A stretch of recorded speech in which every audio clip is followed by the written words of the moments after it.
Now, therefore, I, Janet Cowell, Mayor of the City of Raleigh, do proclaim April 4th, 2025 as Dr. Aimee Sapp Day. On behalf of NCICU, I congratulate you on already beginning to build on these strengths as you lead the college into this exciting new era. We can give you this promise, Dr. Sapp. We, the faculty, will always share your why. The staff at Meredith are prepared and eager to each play their role in strengthening the college and fulfilling your vision for the future. So, with that, President Sapp, welcome to Meredith. But what sets Dr. Sapp apart isn't just her presence. It's her genuine connection with the students. Dr. Sapp, your presence has reminded us that we are supported by someone who does not just lead from the front, but walks alongside us.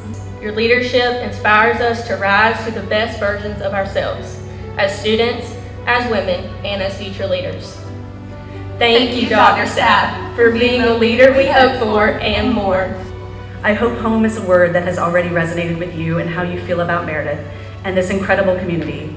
And it's my honor and pleasure to say, welcome home, President Aimee Sapp. Aimee is a fierce advocate for women's education and for the liberal arts experience that blends classical education with career preparation. She understands the importance of tradition that binds together all those who have graced this campus over the decades. But she also realizes that the world beyond campus never ceases to change and that innovation is always necessary. She holds fast that the faculty are the heart of the college, but the focus of the institution must always remain on the students. And she never forgets that no college can succeed without a dedicated staff and loyal alumni. I know you are deservedly proud of the institution's past. You should also be filled with optimism about Meredith's future. Meredith will thrive and add even greater value to the lives of future generations. And I know that in a few moments, when Aimee takes that oath of office, our entire family will forever consider ourselves to be members of the Meredith community. Thank you.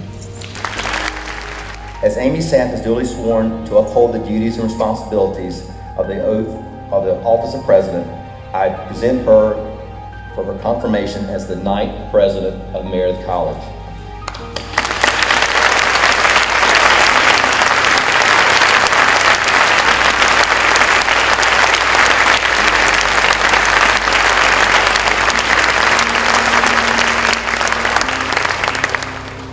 Ladies and gentlemen, please welcome President Aimee Sapp. There's an African proverb that reminds us that it takes a village to raise a child. Today, I am keenly aware that it also takes a village to shape a leader, nourish a scholar, and cultivate a truly thriving institution. I stand before you not as an individual, but as the beneficiary of a community of mentors, family, friends, and colleagues who have guided me on this journey. So to everyone in this village, thank you. Growth, I have learned, is a lifelong process, and I'm blessed to have such a strong community walking this path with me. Strong women demand their education. Strong women take up space and demand a seat at the table. Strong women like these are the fiber of Meredith College. Meredith Strong is someone you know. Your mother or sister, your daughter or spouse. It's an aunt or a niece or a coworker or a close friend. It's the person sitting right beside you right now. And it's the person seated in your chair. Because ultimately, Meredith Strong is you. As I begin my presidency, I am guided by one urgent question. How do we make Meredith Strong, Meredith Stronger? That question is my North Star. How do we build on what we do well and do it better? And what can we do that we haven't done yet that helps fulfill our mission, better our students, and adapt to a rapidly changing world? There is no doubt that the work that needs to be done will be hard work. For these are challenging times. If you read the news or talk to friends or colleagues around the country, you know there are worries about the state of higher education. And yet, let's be honest, there have always been challenges. and there will be others long after we are gone.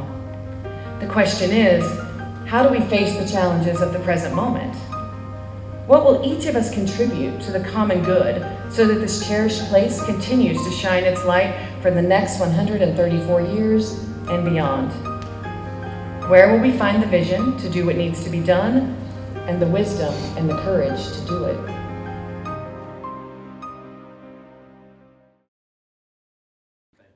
Cheers, thank you.